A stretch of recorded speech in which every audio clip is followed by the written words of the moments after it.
Hey everybody, welcome to the NFL Playoff Championship. A lot more stuff. I'm here with my main dog PK Valor, and yes, Yo, this is yo. not Troy Aikman and Joe Buck. I think we're a lot better than Aikman and Buck, but that's just my opinion on that. So, We sound better. I'm not as annoying as Joe Buck. And I'm not uh, as gay. And I'm not as gay as Troy Aikman. Slightly less. well, we were talking about this. Since you were a Green Bay Packers fan, I have to bring it up to you. There was a little test about whether or not your team was going to make it to the playoffs. They did. They And beat you the know, they and I beat the got number. nothing but respect. We had the youngest team in the NFL, Green Bay did this season. Across the board. Most of our guys, most of our offense, I guess I should say, our key offensive players are all still young dudes that are in their early mid 20s. Very few of them are getting around that 30-year-old mark. Uh, I think some of our oldest players on offense are David Bakhtiari and Aaron Jones, and the tight end that's nobody really ever mentions, DeGuara or whatever, Yeah. Josiah DeGuara. But that dude's been like a special teams third, fourth string player pretty much his whole career, which sucks for him. But hey, it is what it is. You got to do what you got to do when you have players. You got to go with the ones that actually work. So, So Daniel Sports Highlight said Niners Ravens Super Bowl. I'm kind of inclined to believe that one too. But if the Niners come out and play like they did against Green Bay, I think Detroit actually has a chance to knock them off, unless they start throwing bullshit calls out for San Francisco, which if they do, I'll understand, especially if they are legitimately bullshit calls. I'll understand why Lions fans would start saying it's us against the refs. Because Detroit players in general, they've been some that have gotten some of the worst calls and just most ridiculous ones in the world over the course of their entire franchise. What's interesting about Detroit is a lot of people don't give them a lot of credit, but them being in the NFC Championship after being a team that has struggled. Dan Campbell, I got to give respect where it's due. Yeah. As a Green Bay Packers fan, I've been blessed by, we've only had two Lombardi trophies to show for it, but we had Brett Favre, then into Aaron Rodgers. We didn't have to worry about a quarterback for about 40 years, roughly, give or take, 35 to 40 years. Now, provided we could have done a little better putting some more better weapons around instead of trying to do this whole draft and build and be cautious about free agency. It would have been good for Green Bay to go after one or two people here and there in the key times, especially when you had prime Aaron Rodgers, and bring home a second one. There's no reason we shouldn't have been able to the year after they won the Super Bowl. But that was 2011. So that's 13 years ago. There's no going back. But Dan Campbell has turned that Detroit team 180 degrees.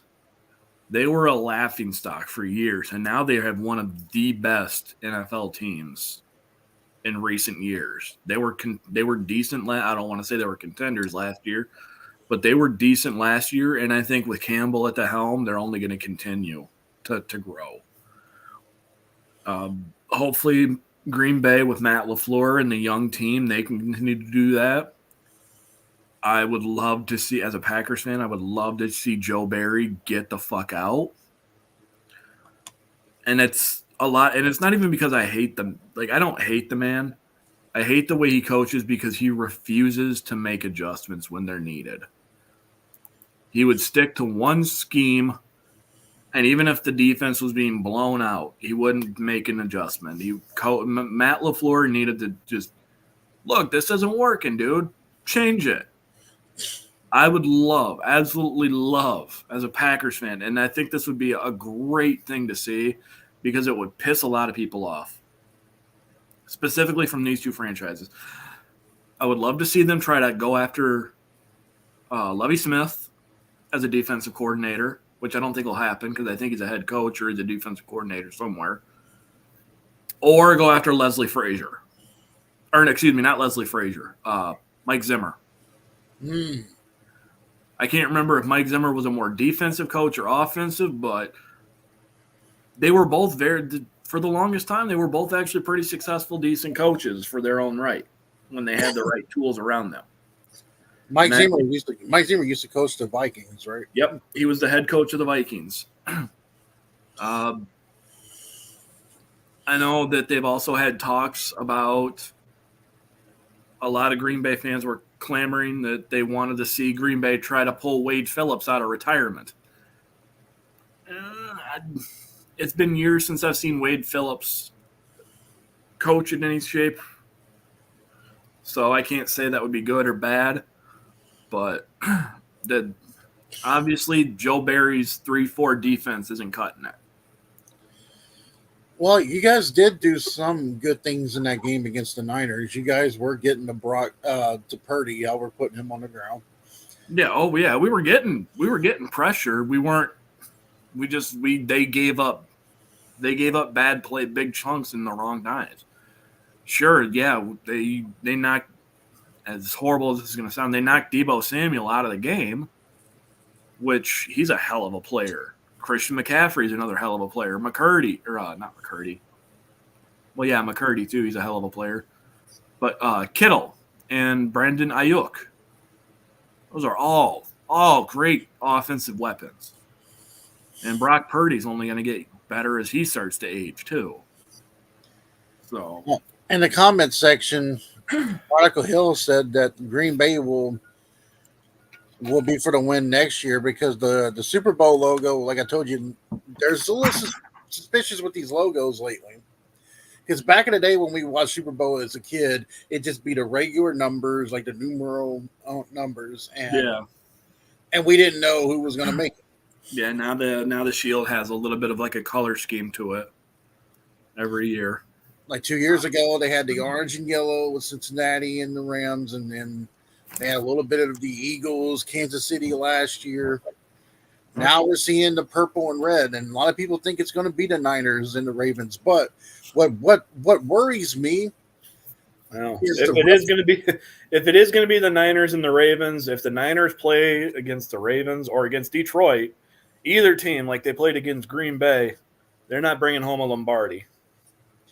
Oh, absolutely not. And if Mahomes plays like he did. Sorry, go ahead, Kev. I was going to say that one thing that worries me, though, going up against Kansas City is how much are the referees going to help Kansas City? Hopefully not as much. They were having a hell of a time stopping that run, though, against Buffalo. Buffalo had 182 yards on the ground. Now, most of that was James. What is it? I think it's James Cook is the running back. I know for sure his last name. But you've got Gus Edwards, I believe, as their running back for the Baltimore Ravens, and you've got to deal with Lamar who can run. So you've got a dual threat quarterback that's starting to get more comfortable in the pocket, and he's shown it this year by having an MVP season, in my opinion. So, as much as I would love to see somebody other than Lamar get it, honestly, I had thought for a while about being a high on Josh Allen, but Lamar's played he's played to earn that MVP award. So, if he gets it, he earned it. And if he knocks off the Chiefs big time, he'll definitely fucking have a shoe-in vote for that MVP. Well, I'll tell you this much. If the 49ers played the way they did against Green Bay, Detroit could upset them. Big time. And the Lions... If that becomes the case, I actually want to see Detroit fucking knock off all of them. Detroit's a city that's never had one. Yep. I don't think they've been to very many Super Bowls to begin with, if any at all. No, they haven't. They're like one of, I think, 8 teams. I know we're one of them too. So Which team is that, boss? Texans. Texans? Okay. I wasn't sure. I just know that it says King of Houston down there, so I didn't know which team you root for. Well, Yeah. actually, you have to give the Texans credit too for having a rookie quarterback getting them into the divisional round. And going CJ up- Stroud, he's an impressive kid. Yeah. Exceeded all expectations, to go 10-7 and then to win a playoff game with a rookie head coach and rookie quarterback. And I think CJ Stroud was ranked 4th as the most yards in a season by a rookie quarterback. I think the only 3 that beat him was Peyton Manning, it wasn't Tom Brady, it was Peyton Manning, Donovan McNabb, and I think it was Andrew Luck. I think those were the only 3 that had more yards than him, and for passing yards. So I'm gonna go around the table on this one here. I'm gonna start with Poston because I know I got a particle here because I know he's a Cowboys fan. You guys think that the Cowboys made the right move by keeping Mike McCarthy or no? Yes. Well, I'm going to let you know, Kev, right now that I am totally ready, dead set to go ahead and trade y'all Dak Prescott, CeeDee Lamb, and Mike McCarthy for that pick y'all got. Because, the only thing I got to look forward to now is drafting Shadir Sanders in 2025. Because one thing that I can tell you about the Cowboys is that Dak has a phobia of the red zone. They can't score. Once they get within 30 yards, the Cowboys can't score. You know what I'm saying? They have no run game. Their passing game is meant to score within 40 yards or further. So the formula for the defense is fine. I have nothing but, our defense is great, but our offense is just totally just stat padding for the most part. And second off, we can't do anything in the red zone. So I'm totally for, I wasn't for Mike McCarthy coming back just like every other Cowboy fan, I was irritated as hell because it's just going to be pedestrian. But I don't think that we'll do that good next year.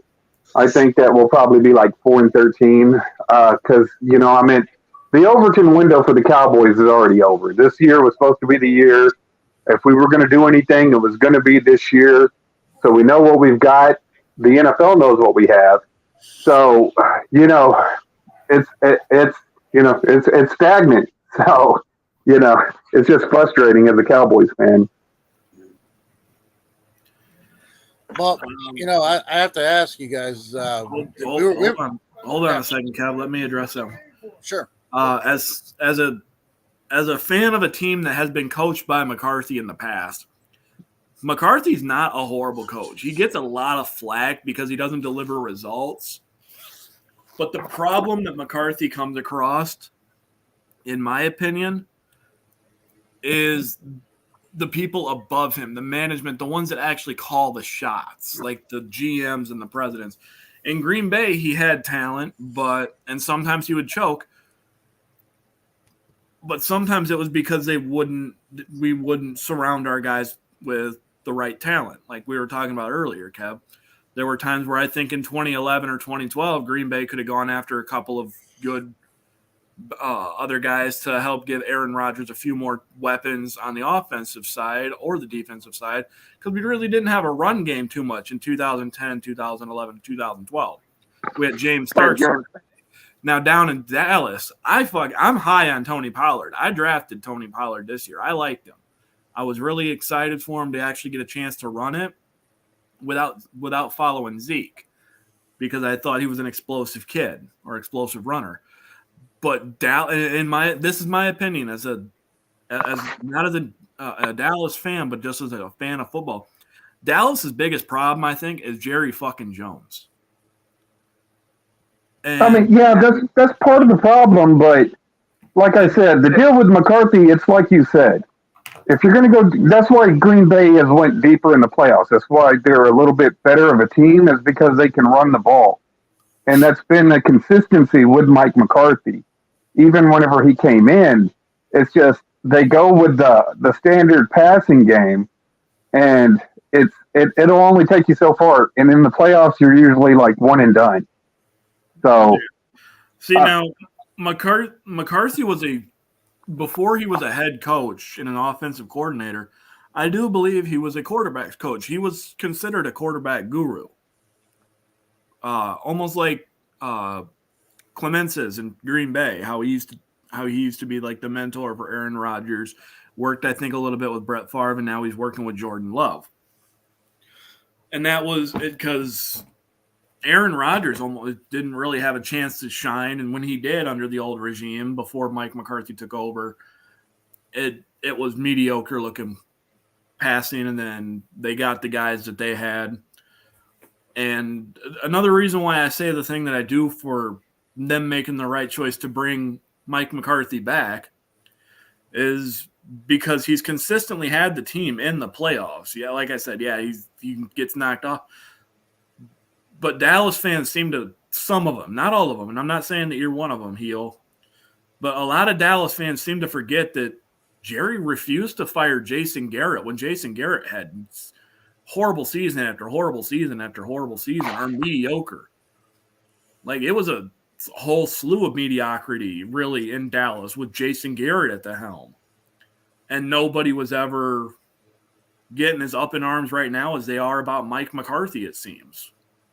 well, I mean, the only thing, and it's the same problem with Jason Garrett as I see with Mike McCarthy, is that, whenever you have a team like Dallas, that if you're one of the playoff teams and stuff, you would rather see Dallas in like a Mike McCarthy offense than you would rather see like a 49ers or right now a Green Bay Packers or even a Houston Texans like Steven Rose's team. That's an all-around team because you can stop Dak Prescott. All you've got to do is let him get in within the 30-yard line, and Dak is not going to be effective anymore. You just took away his effective ability. And that seems to be like the standard. And Aaron Rodgers would have won more Super Bowls, but that was kind of like the offense in Green Bay. If Mike McCarthy gets a good running game behind Aaron Rodgers, and they can control the time of possession, because that's how Tom Brady won all his Super Bowls, is by controlling the time of possession, relying on that running game, a superior defense, and being able to go ahead and have ball control and just move the ball down the field, because that makes your defense better as well. And Mike McCarthy's offense, and it's the same thing with Jason Garrett, and I think it's kind of ruined Dak Prescott because he went from one coach to another that was exactly the same thing, is that once he gets in that 30-yard line, you're not going to get anything. So if I'm a coach, right, let's say I'm the coach of the Green Bay Packers, and I know that the Achilles heel of Dallas is if they get in the red zone, they're not going to score. I may just go ahead and let them get in the red zone and just let them settle for 3 while I'm scoring touchdowns. Because, Jordan Love can rely on Aaron Jones to help him get inside and score those points in the red zone. Whereas, nothing against Tony Pollard, but he's not a 3-down. He's not a 3-down back. He's a 3rd-down back. You only use him, as a change of pace. We need a physical runner. I want Jonathan Brooks this year, so I'm hoping the Cowboys get Jonathan Brooks because Tony Pollard needs that other back, and Deuce Vaughn's not that other back. Well, oh, go ahead. I have to say, Steven Rose brought this up in the last video I did. I know that Tony Pollard's a free agent this year, and I know the Cowboys cap situation is not that good. And there is a certain guy that played for Tennessee that lives in Dallas. Yeah. I know that Duke Borders wasn't happy about this, but wouldn't Derrick Henry not help that Dallas offense? Well, I already told you I'd bring in Derrick Henry. I want a running game. That's what I want. And, if Derrick Henry was interested in coming to Dallas, I don't know if he would be.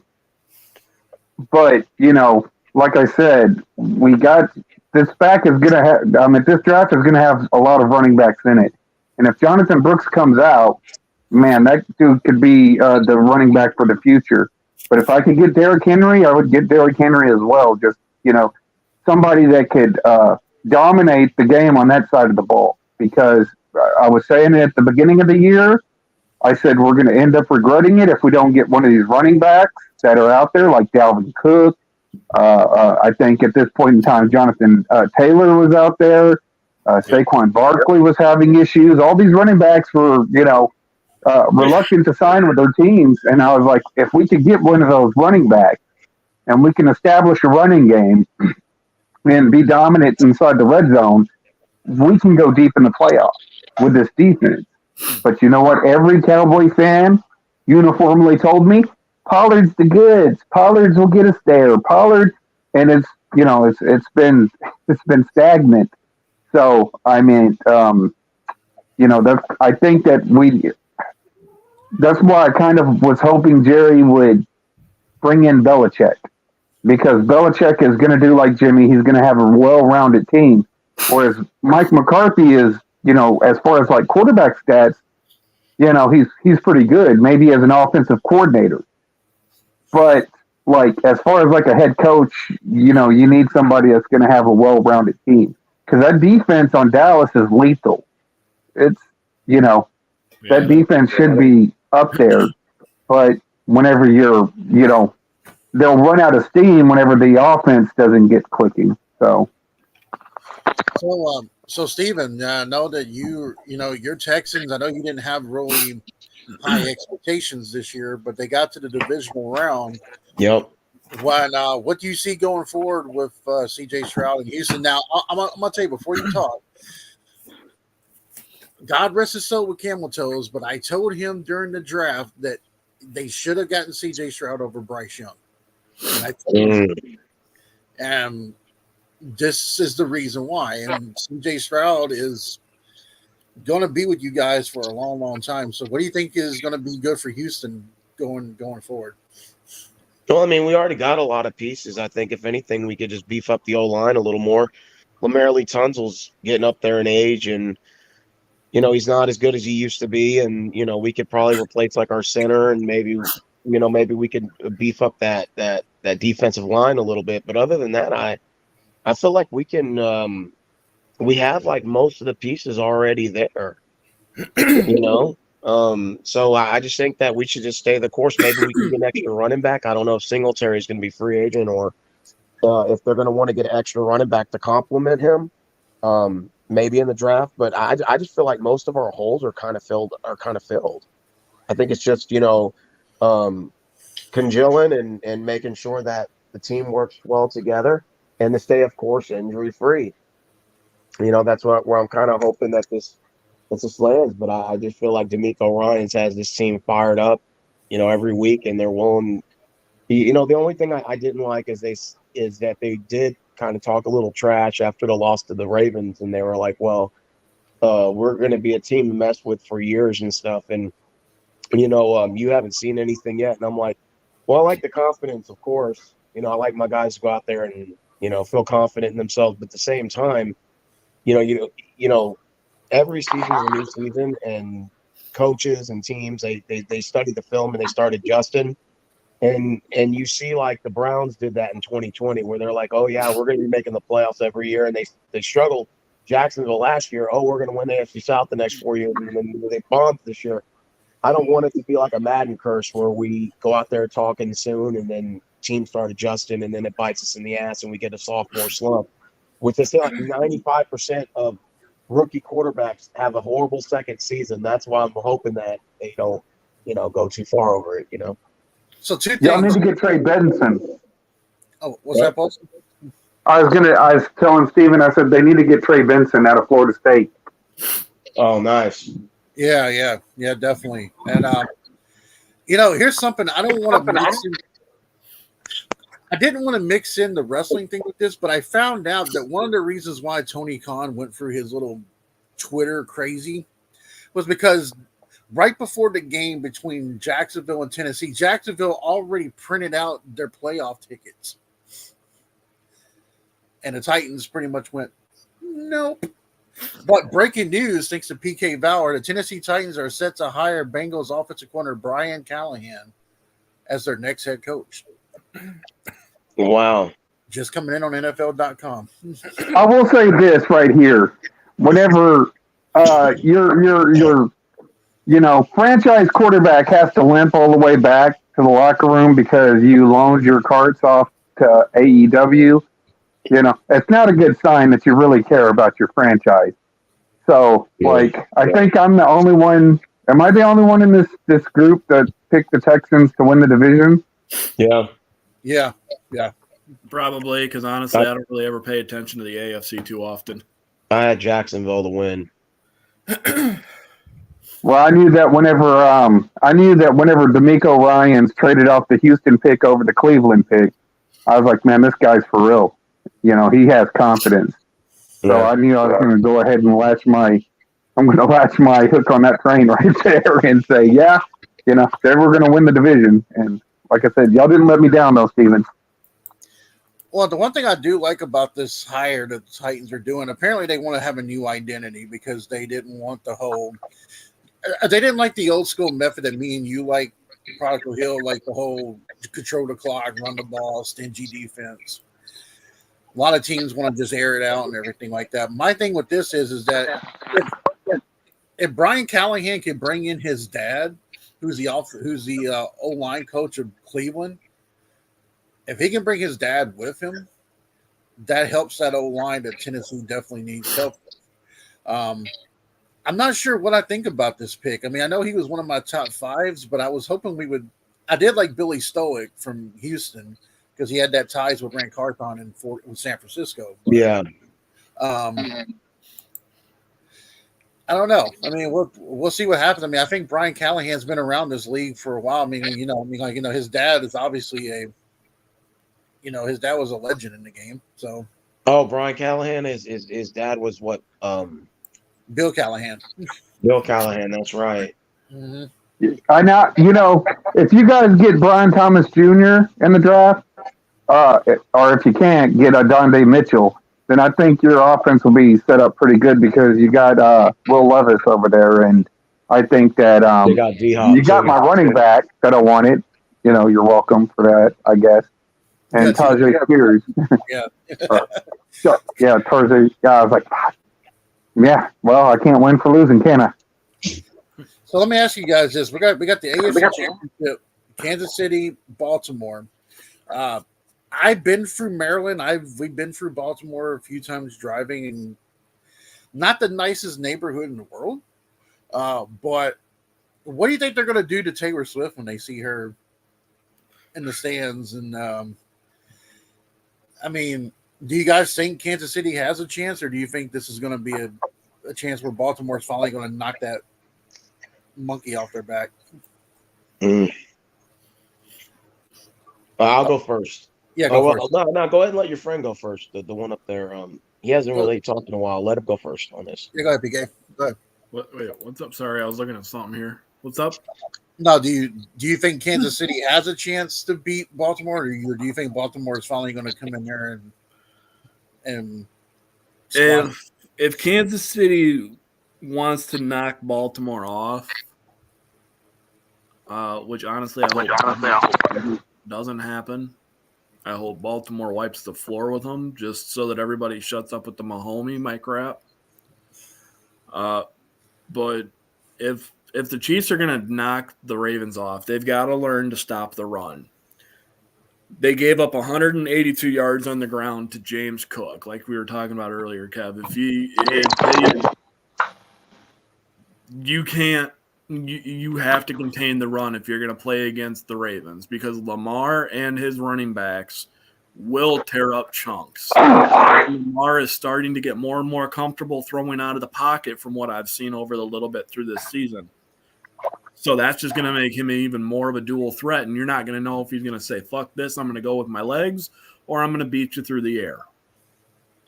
Mahomes hasn't had that consistency this year, and his team has let him down way too much. The only thing that's kept them in it sometimes are flags. Some of them justifiable, some of them are bullshit. About you, Steven? I mean, I'm gonna be honest with you. There's several things I'm looking at. I don't want a Niners Chiefs rematch.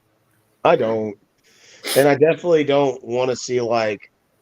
I mean, if the Chiefs win, you might as well let the Lions win if you're gonna do that. You know what I'm saying? Like, I don't care if they rig it, just do it. But I hope the Ravens kick the living shit out of Mahomes. I hope they don't just beat him. I hope they beat the brakes off their ass. But to be honest with you, Lamar Jackson is 2-3 in the playoffs, and he's lost at home. You know, Titans should know y'all went in their house and beat them in 21, right? 2019. Yeah. 2019, yeah. Y'all know all about that. The Bengals did it too. So what I'm saying is that you know, are they going to promote the power couple thing in the Super Bowl and the whole highlights of that crap with Pfizer and Kelsey dancing around probably in his underwear to get the girls, you know, to watch it and say to take your shots, and then the soccer mom, you know, promoting her crap, and then Patrick Mahomes' gay brother, you know, you got an LBGT moment in that one. And so there's a lot more to promote off of that, but if the Ravens do win, they're going to promote the whole like black narrative quarterback in Lamar Jackson, and you know Stephen A. Smith will have his 15 minutes of fame by saying, "See, black quarterbacks can run the ball and still throw it." And ESPN will say, "See, y'all are being racist towards Lamar now because y'all are saying he can't be a quarterback." And then of course the Niners got to go in as like the the evil empire or whatever, Niner Empire, and promote that. So the NFL has 3 different storylines to go into, but isn't it crazy that the Chiefs play sloppy during the regular season, but when they are in the playoffs, it just seems like they all know how to play football all of a sudden, which I don't know, man. I don't mean to go on the Rick conspiracy theory about. No, they played sloppy against the Bills. They cannot play like they played against Buffalo and expect to come away with the W. I mean, let me put it like this, because depending on who wins this game, it will depend on who should win the Niners game. If we're going to watch a Niners-Chiefs rematch, you're going to have to let the Niners win. Like, it makes sense. I don't want to see Chiefs squash the Niners in the Super Bowl and have to watch that crap again. I don't want to see that. But I think the Ravens will get it together. I think that they're going to play a fast-paced, up-tempo game. And I think that they're going to struggle against the Chiefs are going to struggle against that Raven defense, and they're going to be playing at home. They're going to have the home field advantage or whatever, and I think the Ravens will win. They're going to go to the Super Bowl. What's your Brock? Well, I'm going to be honest with you. The thing I would like to see is one of those big-ass Baltimore Rats carry off Taylor Swift, so I never have to see another cringy freaking celebration in the stands again. That would be the one thing that I really, really would want to see. But, personally myself, if I had my druthers, I would like to see Detroit make it to the Super Bowl just because, it would be a first time. But, with this, I think it is going to be Baltimore, and I do think it's going to be San Francisco. I kind of want, a Baltimore to lose, not necessarily because I dislike Baltimore or care one way or the other. And maybe even next year, whenever they have to play the Packers, according to the Super Bowl logos. But the real reason why is because whenever I watch ESPN, all I hear is Stephen A. Smith say, "Oh, well, they don't like Lamar Jackson because he's a black quarterback." And that's all he has to say. So what I want to see happen is Dallas draft Shadir Sanders and then make Stephen A. Smith have to root for the Cowboys because they got a black quarterback now. Even though Dak Prescott's a black quarterback, he doesn't get the same kind of love as Lamar Jackson. All I have to sit there and see freaking Stephen A. Smith celebrate every time the Cowboys get put out of the playoff. That's kind of like what I want to see. But I have Baltimore winning this game and going to the Super Bowl. I have Baltimore winning, but unless the referees are getting paid off by Taylor Swift, and she's sending them booby pics or something like that, or maybe that might change the complexion. But I do think what would be a funny storyline is Baltimore wins. They're over there. They're holding the AFC Championship trophy, and some black mask, Lamar Jackson, and he takes off the mask, and it's Taylor Swift.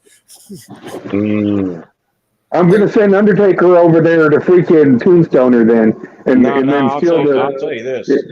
We're gonna steal that trophy for the Cowboys. Here's the worst part. The last play of the drive, Lamar has the ball. Fucking Kelsey subs in as a defensive guy. He fucking rushes. He comes and he stabs him in the neck with that fucking shot, the fucking COVID shot. And he just leaves it in his neck, and Lamar's running around trying to grab it, and he just gets sacked. and the Chiefs win. Like he's running around, come on, dog, take it out of my neck, man. He has like a big ass shot thing. It's like this fucking big. He just stabs it right in his fucking neck. And he's running around kind of, what the fuck, man? You know, he's running around trying to take it. What the fuck is this, dog? And then he's just like, he just fucking spears him right there, you know. You know Fumbles the ball. You know what's interesting though is that I know that Detroit's never been to the Super Bowl, but I know it's going to be the 49ers and Ravens, but I'm actually rooting for the Lions. Secretly rooting for the Lions because I really want to see a team that's never the underdog. Yeah, let's go for the underdog, man. I really want to see the Lions in there because I do think that, as we talked earlier, PK, I think Dan Campbell's done a fantastic job with Detroit. Oh hell yeah! He's really changed it around, and I can't give him anything but credit. I mean, it's not like he basically took a Chicago Bears team now and turned it into a playoff contender like 10 years ago, Green Bay. Now, I think that Aaron Rodgers is probably kicking himself in the ass,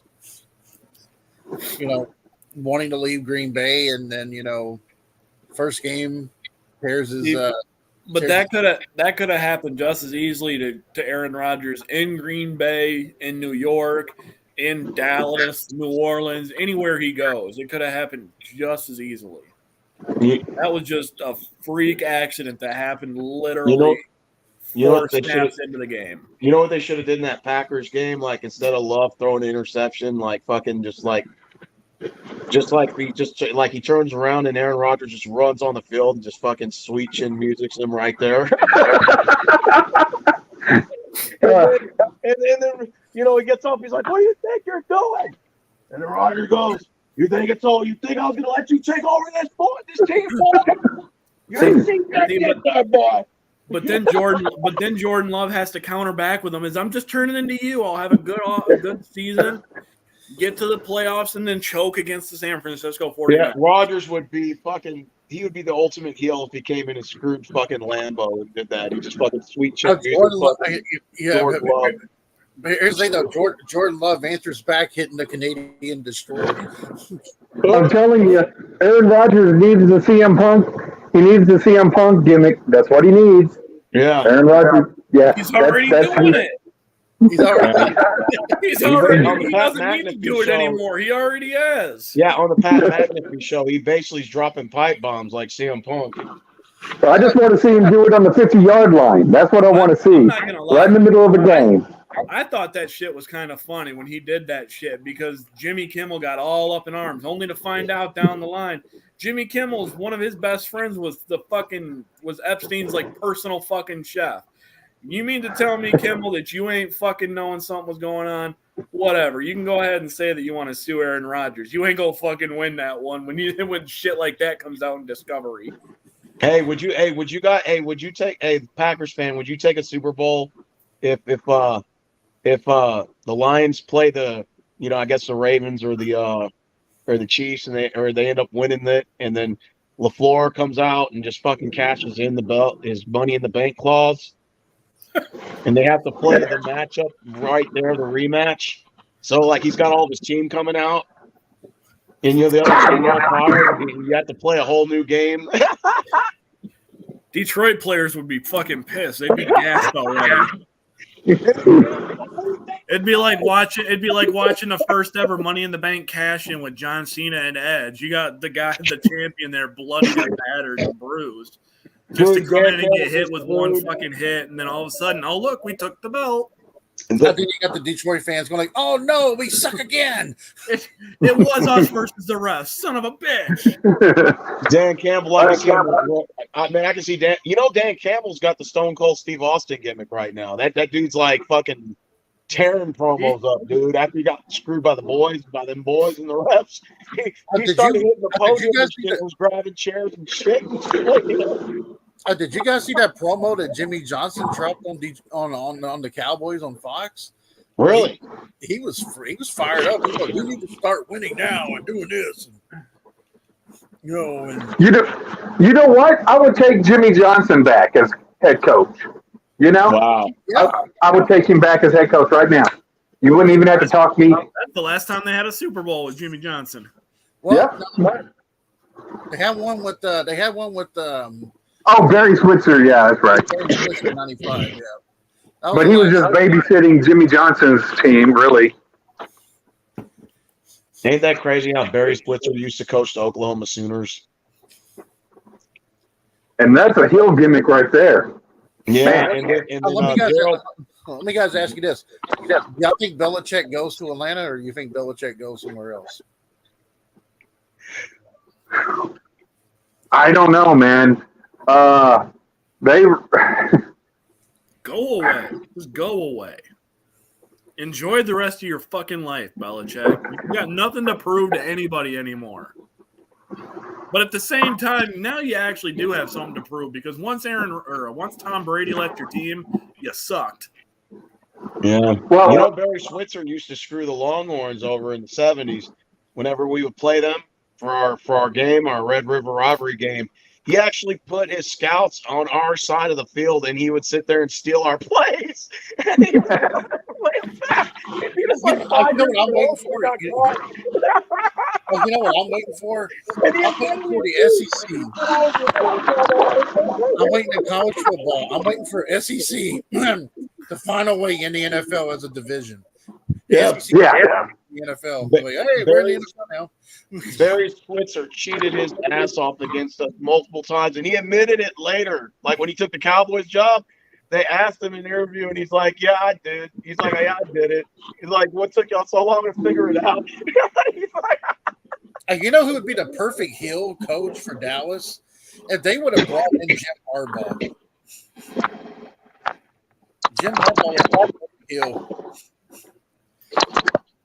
Yeah, I would be okay with Jim. I'm just saying that, like, right now, I'm not very satisfied with where our offense is right now.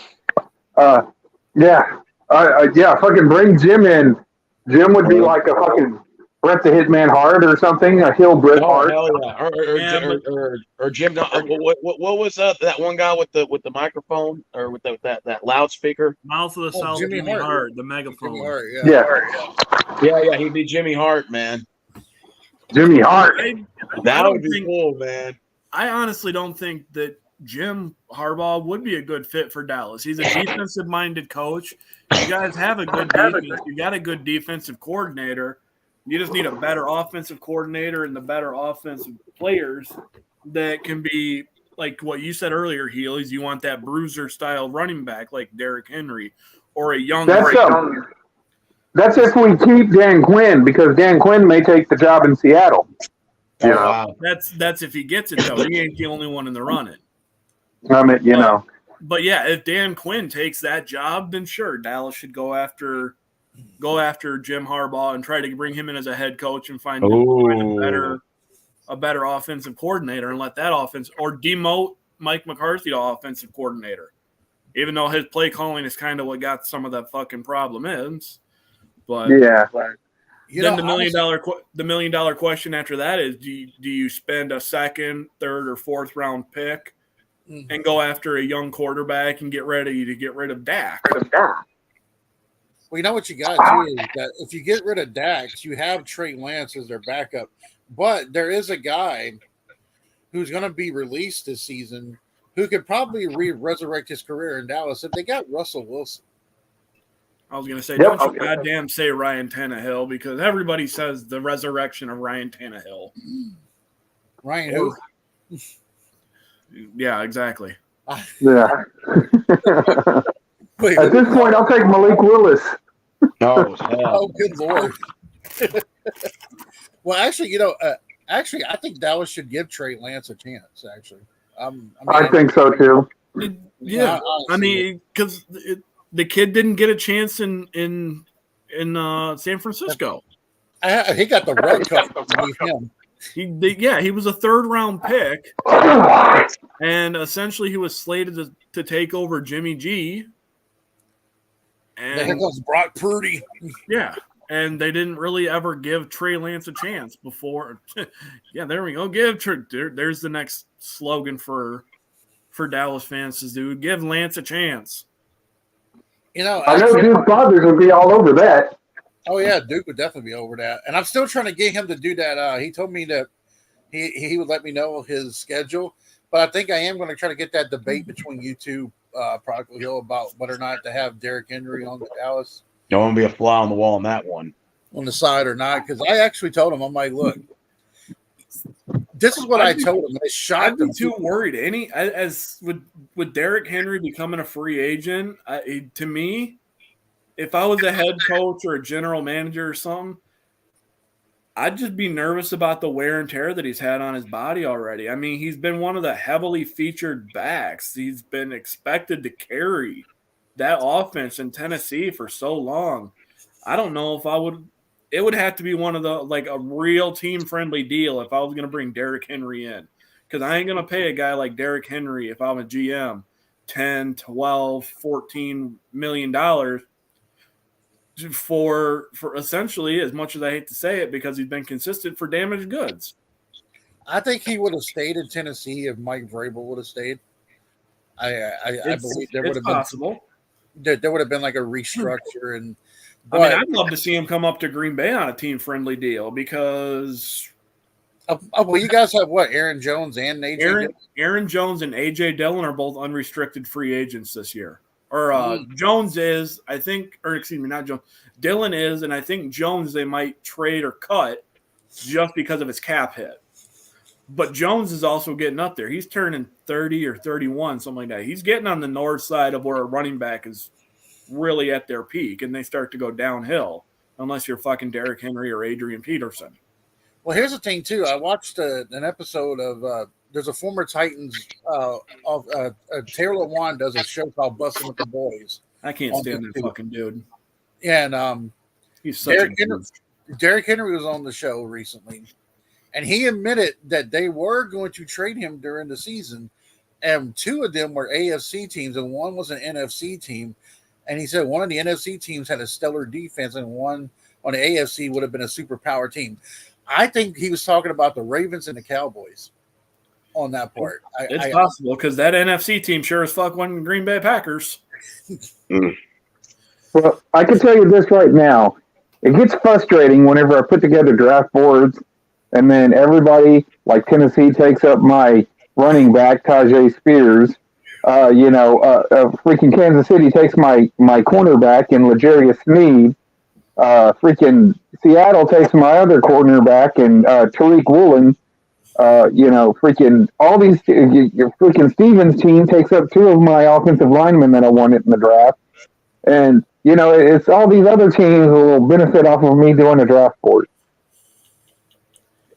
So let me guys ask you this. I know that we got Caleb Williams there's been talks about him possibly wanting to stay another season at USC if he has to be drafted by the Bears or something to that nature. No, Williams already declared that he's going to be in the draft. Okay. Now, but he did say he did not want to play for Chicago. Could we see another Eli Manning and Phillip Rivers thing where he just want to trade with somebody else? Oh, yeah. It's possible. It's absolutely possible that that's what we get. I think if you put a Caleb Williams with the Raiders or possibly with Falcons. The Falcons or something like that, especially if you get Belichick as a coach with Atlanta and you have a young kid like Caleb Williams coming into Atlanta. See, a lot of what I keep seeing people say on social media, on Facebook and stuff, is a lot of Bear fans want to see Chicago take Harrison Jr. And that's who they should take, I think. No, I think that would be a horrible pick because the problem that they have is they have DJ Moore and they have Chase Claypool and they have Cole Kmet. Those are three pretty good catching options, and they don't have a horrible running back from what I remember. Mm. And if you give Justin Fields an offensive line, like an actual offensive line, he could develop into something decent. And this is coming from a Packers fan, trying to give the Bears quarterback some credit. Is the kid's never had a chance to develop because he's had shit offensive line. He's had weapons. He's just never been able to actually sit down and get himself comfortable. So I think that would be a waste of a first-round pick for them to take Marvin Harrison Jr. Because if you've got a quarterback that's got to scramble every fucking time that he's got the ball in his hands, you're not going to give Marvin Harrison Jr. a chance to actually be a stellar player. But Chicago's got 2 first-round picks. Better off in Dallas or Tampa or San Francisco. They do have 2 first-round picks. That is correct. Yeah, they so have the number 9. Yeah, I think that they'll go with the offensive lineman with the second pick because everybody in the dog is going to sit. No, for the offensive line is what I'm saying. Heel. Yeah, they'll be able to get it. I just think that they'll go with Marvin Harrison Jr. with that first pick because everybody's going to want them to take Caleb Williams or Marvin Harrison Jr. So they'll probably appease the fans with that first pick and then go with like a Joe Alt or a Armarius Mims out of Georgia, one of those big bruising. Because this offensive line class is going to be pretty deep. You've also got a pretty decent offensive tackle coming out of Houston that'll probably fall into like the second round because it's so deep. So, honestly, because the wide receiver class coming out of this year is deep too. Yeah. I'm looking at the draft board, like Mel Kiper's draft board. If I was Chicago, yeah, I'd take a tackle. And I would either look at the kid Fanashu from Penn State, or I would go after Joe Alt from Notre Dame. I would go after one of those 2 first. And then with the 9th pick, if Harrison's still on the board, then go for Harrison. But I would shore up my offensive line before I even start looking. Because he's a first-round pick, even if he's a number 1 pick, it does not mean that there is not a potentiality for him to still, even with his pedigree, to be a bust. Well, if I'm Chicago, in that case and scenario, where I'm going for the tackle, then I actually trade out of that first round pick, try to still stay in the first round, in the top half of it, and then try to get more draft capital and pick up more of these offensive linemen in the mid rounds. And then maybe try to target I think that the best wide receiver in the draft is Brian Thomas Jr. going to come out. I think he's actually better than Marvin Harrison Jr. myself. Of course, Marvin Harrison Jr. has got the pedigree. And it's kind of hard to argue with that. But you can't, Brian Thomas Jr. has that height and that speed. And he's got pretty decent hands. I think that he's actually probably the better of the 2 wide receivers, especially if you're going to try to open up the field. But, I try to trade back and then get more draft capital if that's the case, and then maybe trade back with somebody that's looking for like an Atlanta or something that's looking to get Caleb Williams, and then get that wide receiver tackle combo, and then try to get some more draft capital in like the second round and maybe pick up another first round pick for the following year. That's what I would do. Well, you also could. There's also the other quarterback that's in the first round. That if, say for example, Caleb Williams gets drafted by the Bears, if he doesn't want to go to Chicago, I know that New England's looking for a quarterback. They could do a switcheroo. Oh yeah. With that, I think New England's dead set on getting Jaden McDaniels at 3. So, all right, Jaden Daniels at 3. So No, from LSU. No. yeah, that's the quarterback that they all want, really, at the end of the day. Who's got number 2? Arizona. Who y'all think they're getting? Some are claiming that Arizona might get Marvin Harrison Jr. If But if Chicago does not take him as number 1, it's an almost guarantee that Arizona will go after him. Hmm. But it's getting that. That's not what I wanted. God damn it. Some people think that Brock Bowers from Georgia might go to the Commanders in Washington, but I don't know about that. Where the Titans at? We're at 6, and I think we're either gonna get what we want there, or I think the Titans might draft down and get more capital if they can get another player that they want. But I think that one of the big offensive tackles is definitely going to be one that we look at. Yeah, because y'all struggled with O-line for a while now, ever since Taylor Lewan, really. And we got a good left guard now, and Peter Starosky will be drafted this year. We just need that another left tackle to basically protect Will Levis's blind side. And I think one of the guys, I like that kid from Notre Dame. Joe Walt.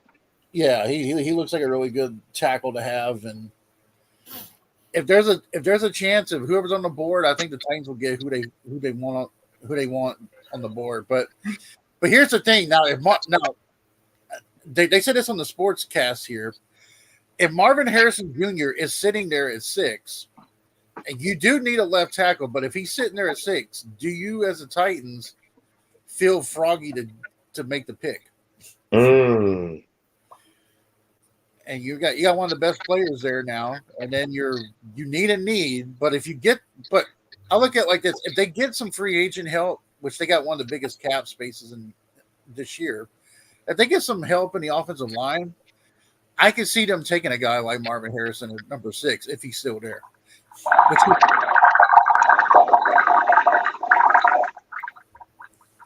I think if they got him, Fuck was that? some ice. Sound like ice. Ice cubes. That's not what it sounded like to me. It sounded like somebody's fucking ripping out of a water bong, you lucky bastard. I thought somebody was peeing.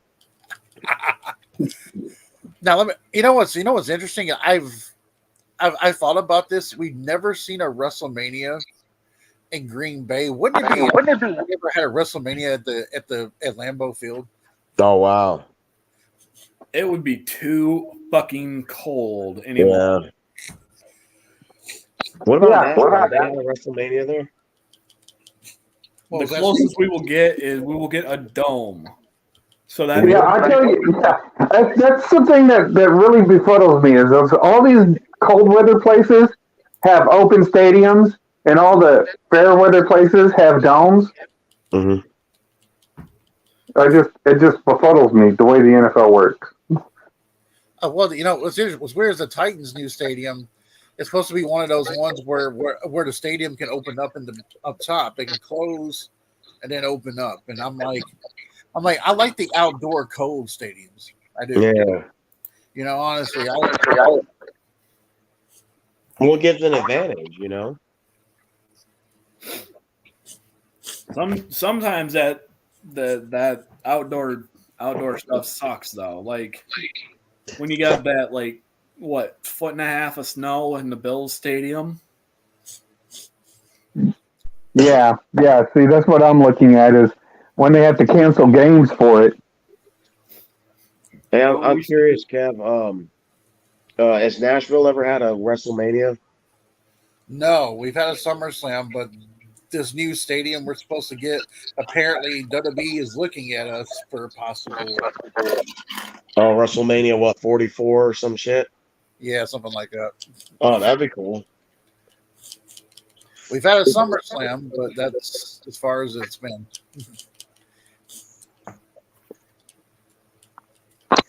Wait, when did y'all have SummerSlam? We got SummerSlam in 2022. They were at Oh, the shit. 2 years ago. yeah, cool. Nissan Stadium. Yeah. What about Green Bay? Y'all have any SummerSlams or major events there for wrestling? Or just Raw and SmackDown? I think in the Green Bay area, it's just been Raw and SmackDown. I don't think they've done any pay-per-views up there. No. Believe it or not, a lot of people are going to be shocked about this one. I live nowhere near Green Bay. I live closer to Soldier Field than I do Green Bay. Well, Chicago's had WrestleMania, I think. Yeah. Yeah, they had WrestleMania 2 and 22. Damn. 22, because 22 Punk was on the thing for Cena's entrance. Yeah. And then WrestleMania 2 was the one that took place in like Three Chicago, different areas. New York, and somewhere in California. Yeah. So not to change it up, but do you guys have a prediction on what y'all think some of the matches may be at Mania? Anybody want to share? Well, I was gonna say, how does everybody feel about like The Rock versus Roman at WrestleMania? Where does everybody stand on that? I love it. I like it, but As long as the title is not on the line, drop the belt. Roman needs to, then go ahead and do it. Because then, if Roman loses to The Rock, Roman keeps the belt. Roman doesn't have to worry about the belt, and we don't have the belt on The Rock again because that devalues the belt. Well, no, I think what will happen is Rock will put Roman over. Well, yeah, that and the way I would book it and set it up would be at the Royal Rumble. I would have LA Knight go over because he's a star you're trying to build for the company. I'd have LA Knight go over Roman with The Rock's help, right? So you get the belt off of Roman, and then Cody wins at Royal Rumble. So now he can fight LA Knight for the title. That appeases the Cody Rhodes fans. Yeah, you have The Rock. What do you do about the Seth Rollins Cody Rhodes thing? Well, like including the Punk, well, here's the thing though. Seth Rollins right now, he's got an injury, so he's going to drop the belt. well, he just got a torn MCL and a partial torn meniscus. Yeah, so he's dropping the belt at Royal Rumble. He'll The probably question drop it is, tonight. could even drop it tonight. The question is, well, Royal Rumble's this Saturday, isn't it? Mhm. Yep. So they may have him take like the cheap way out, win or get beat by a DQ or count out, something like that. But the $1 million question is, who do you have him drop the belt to? Do you have him drop it to Cody? Do you have him drop it to Punk? I I don't think you need to let him drop it to Punk. Let him drop it to Cody.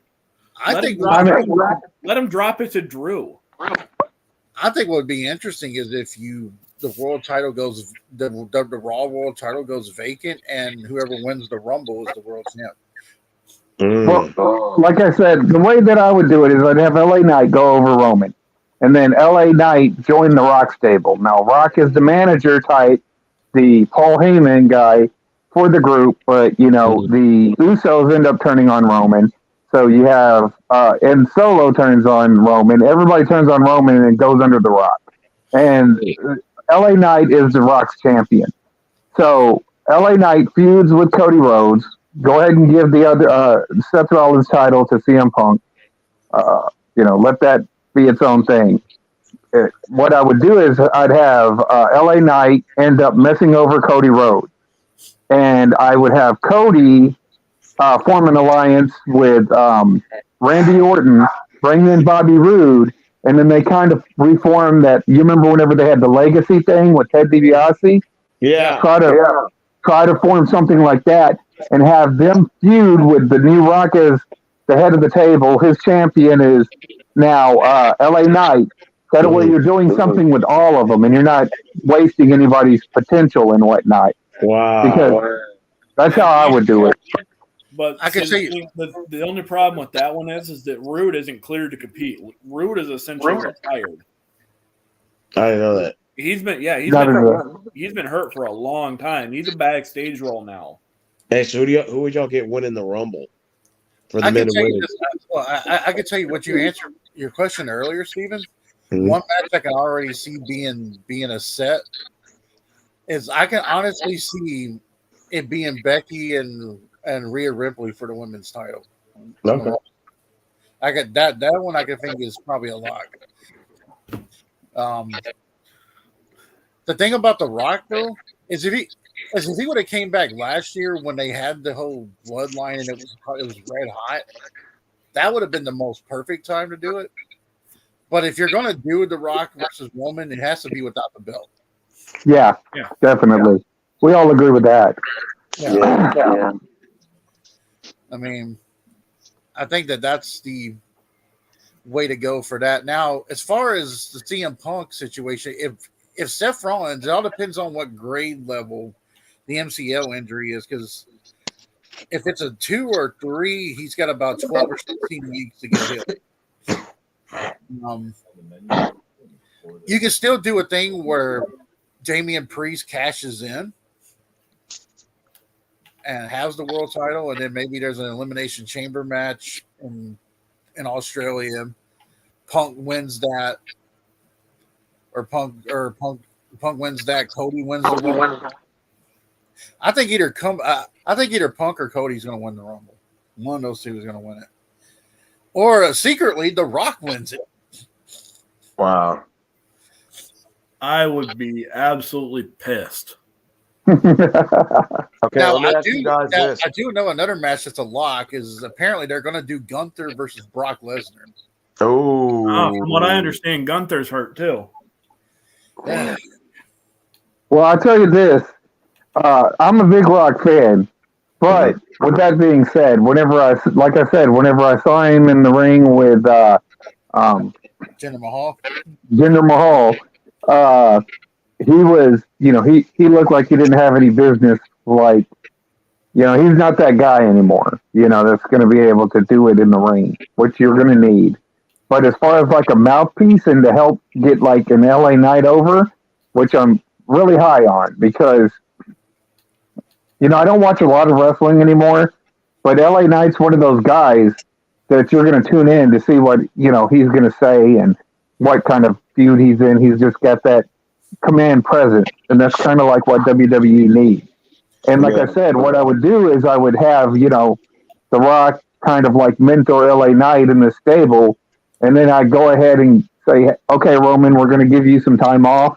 You can go over there, market in Hollywood, do all this stuff, build up your brand a little bit, and then come back and bring him back as like that American Badass type of gimmick or a Sting type of gimmick where he's coming back to challenge for the title as that, a lone wolf type of guy coming back, and give him more of an anti-hero since he's already done the heel. Give him an anti-hero type of role now. I think it would work a lot better, and you can bring him back, let other guys go ahead and get over, and then bring him back in later on once you build up some other guys for him to go against. It's interesting you said that because The Rock has come out and said that with this return to WWE, he wants to do things differently that he's never done before. And being a manager and a mouthpiece is something he's never done before. Yeah. I think he can do it. Oh, I was going to ask you guys this. Does John Cena have a match at Mania? And if so, who? I don't think he will. I don't think he will, but I think Cena pretty much is being talking about that this is going to be the next match will probably be his last one. Really? He's getting to the last return he had surgery done, and I think he's getting to the point now where if you saw him at WrestleMania 39, the way he was walking back to the arena, it looks like his back is kind of like this now. So he's starting to look a little wear and tear. I mean, I don't know. I mean, I should get the Prodigal Hill to talk to Cena for me. Maybe he might find out. Well, I expect this is what's going to probably happen. Is that John Cena versus Solo, round 2, and John Cena's going to come in the ring and say, you better show the John Cena this time. I put you over last time. You better show the John Cena. My daddy did. That's what's going to happen. You know, it was my idea that they should have done just to piss the fan, but this would really piss the fans off. but it probably would create a buzz if they brought Cena a stable and they put all the most like guys that are over pushed over the last 10 years. Cena, Reigns, Sheamus, Randy Orton, and maybe like somebody else they could throw in there. Like Triple H could be like the manager. And they created a stable called the Beltway Boys. I thought about this about a year ago. And basically they come out to some stupid like not like a chicken shit hill, but it's like you ever seen the Andy Griffith show, you know, they're whistling and stuff. Like I thought they should come out to their theme song, like something like that, like something kind of funny. And then they just walk out and they just come out to every match just kicking the shit out of everybody. Just look like forming a stable. Remember when Triple H used to do that with Daniel Bryan? It'd be a really good thing for Cena if Cena comes back as a heel. Yeah. Recreates the NWO with some new wrestlers and Hulk Hogan or Kevin Nash as the manager. Yeah. They brought the LWO back. I mean, if you bring back a heel Cena like that coming out with the NWO face to say, you know, he could be like the Hollywood Rock that we got in 3, but a Hollywood. You could have Cody Rhodes fight Hulk Hogan in a match and then have Hulk Hogan go out there and say, "That's not going to work for me, brother." And then, you know. Hey, do you think Hulk Hogan's going to have a match? I want to see Hogan and Stone Cold do a match. Fuck it. Speaking of which, Hulk Hogan, tomorrow is the 40th anniversary of him beating Iron Sheik for the his first ever WWF title. It's been 40 years. Yeah, I want to see Hogan and Stone Cold do a match. Well, Stone Cold said he can wrestle again. I think if you're going to do Stone Cold, if Stone Cold, you're going to have him wrestle at WrestleMania, I can guarantee you, if you told him he would face Randy Orton or CM Punk, he would do it. Oh, shit. I think if it's someone that can protect him at the same time, I can see Austin doing it again, but you know what? Since we're doing fantasy booking, why not just go ahead and throw out Undertaker and Sting? Because I want to see that one. Undertaker and Sting. Now, I wouldn't mind. Now, what do you? Hey, PK, what did you think about Sting's last match is supposed to be happening? You think it's going to happen finally, or you think he's just going to be talked into coming back again? Nope, he's done.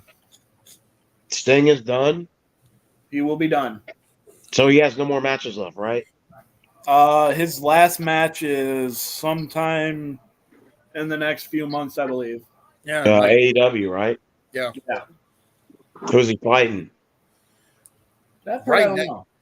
Right now, we don't know. I mean, I think it's either a tag match. I hope to God it ain't Ric Flair, because Ric Flair don't need to be doing anything in there anymore.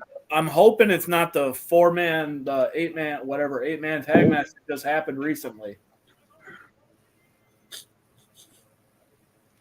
Unless you here's a match you could book at WrestleMania: Eric Bischoff versus Tony Khan. Eric Bischoff beat the fuck out of him the other day. Hey, does Vince Russo still make videos? Yeah. Let's not talk about that douche canoe. He's still on YouTube? Oh, Vince, I think so, yeah. Yeah. I would troll him and I would come in his comment section. I'm like, I'm blaming you for the fall of WCW. And he's like, why the fuck you keep saying that? And I'm like, because we got those shitty storylines and New Blood and stuff. He's like, fuck you, kid. Those storylines are better than shit you're watching today. I just troll him though. You should troll Vince Russo, and I'll troll Jim Cornette, and we'll see if we can get him to fight. Cornette already wants to piss on him and piss on his grave and kill him. It ain't going to take much to get him to that point. I troll the fuck out of Jim Cornette all the time. Oh, you do? Jim Cornette hates me. What do you tell him? Huh? What do you tell Jim Cornette? Oh, all kinds of shit. Because, you know, he's kind of a lefty. And so he comes up with some of the, like, whatever Jericho was doing he had his Fonzie concert somewhere in Wyoming. And Jim Cornette's up, this motherfucker's out there having a concert during the worst pandemic ever and stuff like that. It's like, what the fuck? Just calm down. Because at the time, I know what concert you're talking about, and it was not Wyoming, it was Sturgis.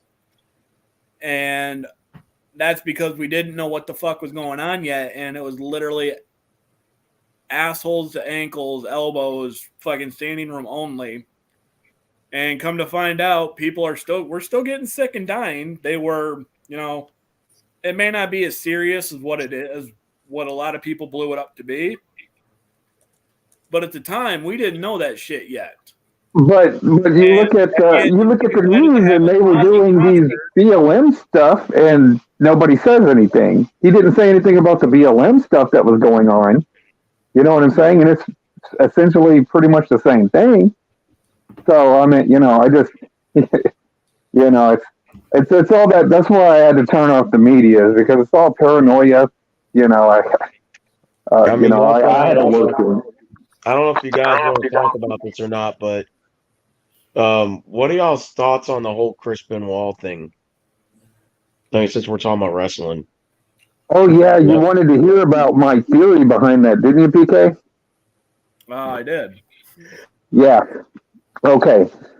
So, after looking through all of Dark Horse's evidence, and of course y'all know that me and Dark Horse went through every lick of evidence, and I'm a guy that doesn't believe in coincidences. Whenever you start to see these patterns match up, and it's like, oh, well, that's a coincidence, like the neighbor. We went back and looked up the neighbor, and Lord, the connections that she had. First off, she worked for the USFL, and that's probably whenever Trump owned it. And she worked in Massachusetts, so we found connections, because everybody's like, oh, it was Kevin Sullivan, right? And Kevin Sullivan has, and mind you, I'm not going to sit there and say Kevin Sullivan had anything to do with it. This is one of the things that made Dark Horse mad at me, by the way. But whenever I start to see this stuff, and it was kind of set up like a storyline almost. Like, we know that Nancy wasn't dead on Saturday because she used her card at that Publix right down the road from there, and you have a receipt. They have a receipt that she used that card. They have video camera footage of her. Plus, the Benoits had a guy come by to clean their pool and whatnot. So whenever I went back and I looked up some of the stories, and come to find out that Benoit had been raided about a couple of months before, I think. Yeah. By, I forget if it was the Georgia Sheriff Department or whatever it was, for performance enhancing drugs or whatever it is. I'm not exactly sure. The article was from ESPN, so it didn't really specify exactly what it was. But so I know that they were under investigation for that. Because whenever I read the report, first off, the story always changes. It's never the same story. It's always moving.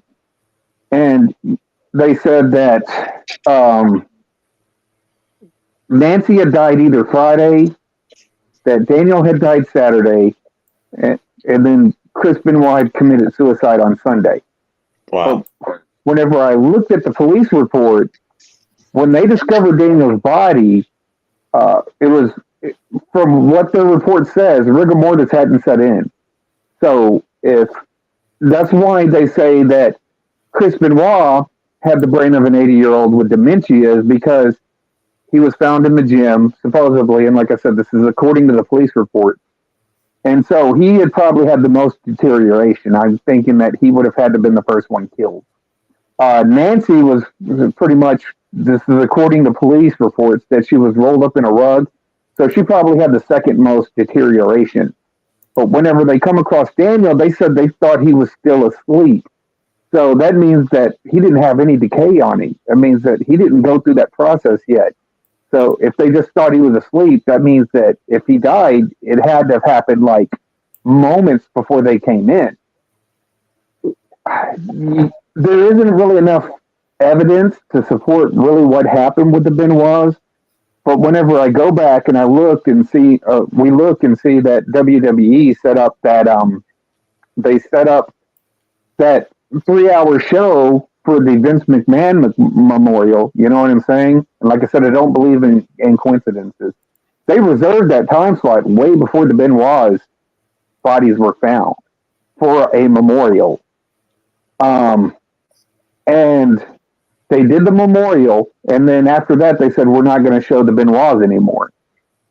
And I told Dark Horse, I said, what I believe is that whenever those sheriff's department or whatever it was, it might have been DEA, I don't know what it was, I forget. Like I said, it's been a while since I read the article. I said the Christopher Benoit went ahead, turned in the guy that was responsible, that ended up getting arrested for it. He ended up flipping and turning on that guy. That's why he was so paranoid and was watching every move. And that he went into witness protection. And that's why you don't see Benoit on TV anymore. That's why you don't hear about Benoit anymore. That's what I really, really actually believe, because there really isn't a lot of evidence. You know, it's just media stuff that they told us on the media. But whenever I look at the police reports, none of it makes any sense. And, you know, for what they're telling us, the News's version, it doesn't match at all with the News's version. So, like I said, going through that, and then, you know, you got Christopher Nowinski doing the, you know, autopsies, and Dr. Bennett Amalu, which, you know, him and himself has his own, you know, kind of like issues and whatnot. It was like, oh, okay, well, you know, it just seems like it's too much like kayfabe to me. You know, whenever I started investigating in it, and I'm like, are they even really dead? How would I know? I'm just taking it from what the media says, is that, oh, these 3 bodies were discovered. But, you know, I know Dark Horse has been trying to work on the photos and whatnot, and get the pictures up, and, you know, trying to convince me that, you know, because I know that that really, like, it, he got angry with me because he wanted me to go over there and say Sullivan did it. But I'm like, yeah, but that would be kind of, I mean, that would be ballsy. Don't get me wrong. I do believe that there is a mafia inside of wrestling, and I do believe that there is racketeering inside the business, and that it could have very well been a hit. But I don't know. Like I said, it just looking at it, I don't believe in coincidences. And whenever I start to see all of these, you know, different narratives build up, I'm like, oh, okay, well, you know, it could be that it was that they may be in witness protection. Now, I wouldn't do a video on it. And like I told him, I said, I wouldn't do a video saying this is what I think, because if they're in witness protection, they're probably in witness protection for a reason. But then Dark Horse went out there and said what he did. And then that Purple Sky lady that, you know, grifts off the Benoit thing took my theory and then put it on her channel. So, you know, it was all for naught, really. Oh, wow. Y'all still that video up with you and the Dark Horse? I wasn't on the video. I was just in the comment section, and he was, you know, he was getting angry with me. And, you know, he was, you know, saying, oh, yeah, you think that it didn't happen and it was all fake and stuff like that. And you think that they're all in witness protection. And I don't know where it is right now. It'd be on Dark Horse's channel whenever he was doing a live stream. And I guess Purple Sky saw it, and she put it up on her channel. So what do you guys personally think, Kev and I really PK? don't know what to think about that one, honestly, because there's too much to really like say one way or another. Mm-hmm. I think if the evidence shows that Daniel didn't show rigor mortis, and that day in particular, that means he didn't die the day they claim he did. I do know that if Chris Benoit really did have a brain of an 80-something-year-old man, physically, he wouldn't be able to do what he did in the ring. That's all I can say about that part. Well, I will say, he did have developments of CTE. Do you think it's possible he might have had brain damage, yeah, but I was think still able to? I think it's possible because of the chair shots that he had that one move where he did the headbutt off the top. I think Yeah. that could be some. I think there could have been some brain damage because like if you go back and look at Junior Seau, he had that same incident that happened with him. Yeah. Brain. He ended up blowing the side of his skull out. Yeah. Really? Yeah, Junior Seau committed suicide because of CTE. Well, okay, he committed suicide. Well, what did he do? He hung He himself? he shot himself in the side of the head. Damn. Yeah, I wasn't just spouting bullshit. He literally blew the Oh, side of his shit. skull out.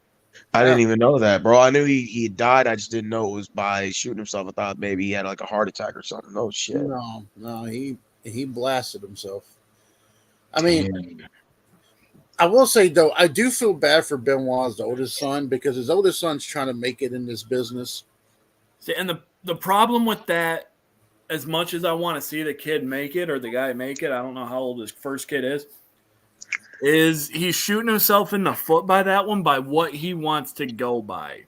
He doesn't want to go by David Benoit or anything else. He wants to be known as Chris Benoit Jr. Oh wow. Which nobody's gonna touch you with that because nobody's gonna want to do anything with it because there's too much stigma. Okay, so where is he at right now? Is he under a current wrestling or is he doing indies? Just indie stuff if he ever gets a chance. Oh, okay, so you're saying that nobody wants to touch him, like in terms of like big promotion. AEW, like they'll have him on camera. They'll bring him for like a publicity thing, but they won't give him a job. AEW hasn't given him a job. TNA will give him a job, and sure as fuck WWE isn't going to give him a job. Okay, so they've already told him that he has to change his name. Yep. Wow. Now here's something for you. Here's how dirty the WWE rule, mainly Vince McMahon, is, and I know that Prodigal Hill will attest to this. When you go back to the Jimmy Snuka thing back in the early 80s, it's obvious that he killed his wife. And when he got arrested, girlfriend. Okay. When he got arrested, Vince McMahon came into the police office with a briefcase full of cash. And then later, Jimmy Snuka was released. Damn. So after all these years, they finally arrest Jimmy Snuka before he died of it. It's when it's too late to really do anything about it because he's suffering from so much dementia that you can't actually charge him. Vince is a dirty dude, man. Vince has got some mafia ties to him. I actually agree. I actually think Vince is really Vince could be as evil as they claim to be. I compare Vince. Oh, go ahead. Go ahead, Prodigal. I was going to say I compare Vince to like a Bugsy Siegel. That's what I compare him to. Why is that? But okay, it's like I did the video on the Von Erichs. Whenever Vince bought the WWE, right? He bought it from his father. Yep. Now, the deal is that his father didn't want to go national. You know, they respected each other's territories. And to a degree, this is kind of like what's killed wrestling a little bit. But, Fritz had his territory. You had, WCCW down here. You had NWA in the Missouri area. You had Florida Championship Wrestling. You had all these other promotions out there. And, they would build up, main event stars and whatnot. Vince wanted to monopolize that. So whenever he got into business with his dad was going to sell it to him and he mentions this in an interview. And like I said, listening to Vince and his upbringing, I can understand why he is kind of cynical as far as like life goes, because listening to what Vince said in that interview, his childhood was pretty messed up. Yeah. And so, I'll give the man that. You know, he had to deal with a lot of stuff that a lot of us didn't have to deal with. So, and I did a lot of stuff that I didn't know. But whenever he got that from his dad, he started to take these loans from these, bookers and managers, all these people that were in the business. He started to take loans, kind of like what Bugsy Siegel did with the Flamingo in Las Vegas. He was getting loans from all his Hollywood buddies and, trying to make this, Vegas, what he had a vision of what Vegas should be. And that's kind of like the same thing that Vince McMahon did. And I think that it was either going to be WWF or it was going to be WCCW here in Dallas. Because you go back and, like I said, just go back and just look at all the guys who were wrestling in WCCW at the time. And then you'll understand a little bit better. But it was a huge promotion. And like I said, it just kind of took off by 10. Now, you had David die under mysterious circumstances. You had Mike die under mysterious circumstances. You had Kerry commit suicide. You had Chris commit suicide. And like I said, the Von Erichs, it's just, like I said, I don't believe in coincidences, and everybody just calls it a curse or whatnot. But you also had Bruiser Brody end up getting shanked in a which is one of their main guys. You had Gino Hernandez come up dead under mysterious circumstances. Like a lot of the roster started to come up dead. That was working. That was like really, they were dedicated to Fritz. It was almost like a family-run business and stuff. And it was going to be one of those two that nationalized. And I think that whenever Vince ended up hiring a lot of he would offer lifetime jobs. He would offer a percentage of the company and whatnot. So they had an invested interest. And like I said, I think that most of your bookers and you had people there in that business that had an invested interest. And like I said, it's just, I think it's like a mafia. I really believe that he took it over kind of like a mafioso type of situation there. And whenever he could nationalize it, and that's kind of what he did. And it came between them and WCW, and then WCW ended up collapsing. So that's what I think happened. I really do believe that, because that's whenever you started to have. Because having all those Von Erich boys die, and then Gino, that'd be like having Stone Cold, The Undertaker, The Rock, Triple H, all of a sudden dying within like a few years of each other. That would be unheard of. Well, I do appreciate you guys coming on here. But before I wrap it up, because I have to go eat some dinner and stuff. Okay. One thing I would like to ask you guys is that are y'all sticking with the 49ers versus Ravens for the Super Bowl? As it stands right now, yeah. I'm going to go with the same thing. Ravens and Niners Super Bowl. And I guess that's going to be unanimous for me. Because the reason why I say this is because if the Chiefs do beat the Ravens, then the Niners have to beat the Chiefs, unless the Lions make it. But they're just going to have the Chiefs basically squash the Lions. We're probably going to have a Niners-Ravens Super Bowl. And then the Niners are probably most likely going to win it the way it's looking. The 49ers are probably most likely the favorite to win the whole thing. I'm still picking both teams to go, but I really want to see Baltimore blow the hell. I mean, I don't even want to see a close game between the Chiefs and Ravens. I want to see the Ravens blow them out. I think that's what everybody that's not a Chiefs fan wants to see. And that's just because we don't want to see we don't want to see Mahomes turn into another fucking Brady. Oh, here's the thing. They got a Roman Reigns consecutive day streak for the tribal chief, Patrick Mahomes. If he wins this year, the Super Bowl, he will be on 700. It'll be 700 and a 350, 700 plus another 30 So you'll be on 730 consecutive days as champion. You count both Super Bowls. Hey, there's also something else too. Patrick Mahomes is undefeated in playoff road games. So, I mean, that's another. Say that again.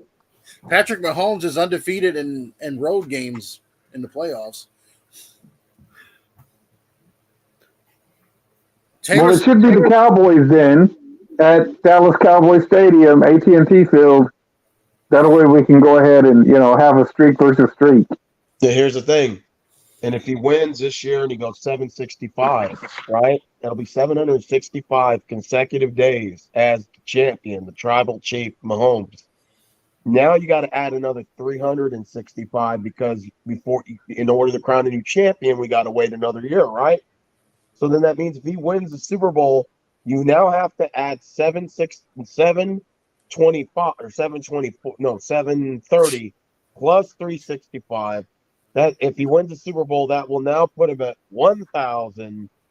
It'll be 1,095 days as champion. The tribal chief, Patrick Mahomes.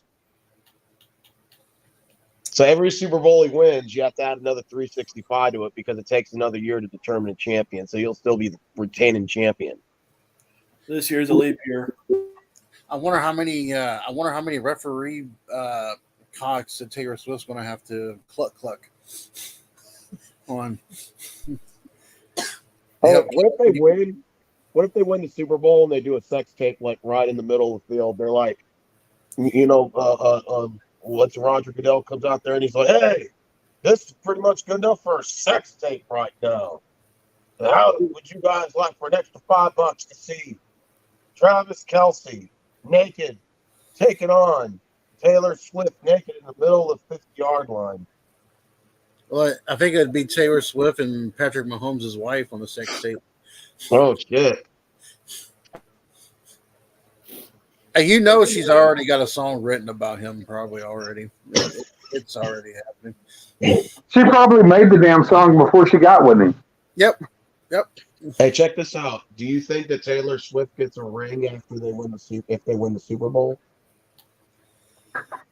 I think they would do it. If Kansas City wins, if they by some guy beat Baltimore and go to the Super Bowl and beat San Francisco, I could see them doing a thing where on the field and all of a sudden Travis Kelce gets on one knee and goes, "Will you marry me?" No. They win the Super Bowl, and then Travis Kelce's like, "Yeah, I'm the champion now." And all of a sudden, Travis Kelce just fucking sweet chin music's fucking Taylor, and he's like, "I don't need you anymore, bitch. I don't need you, goddamn whore." What I want to see is Kansas City make it against Detroit, and Detroit beats them, and then you get a rap battle between Taylor Swift and Eminem. Oh. Well, anyways, though, guys, I appreciate y'all all coming. Yeah, thanks for having me on. Yeah, appreciate it.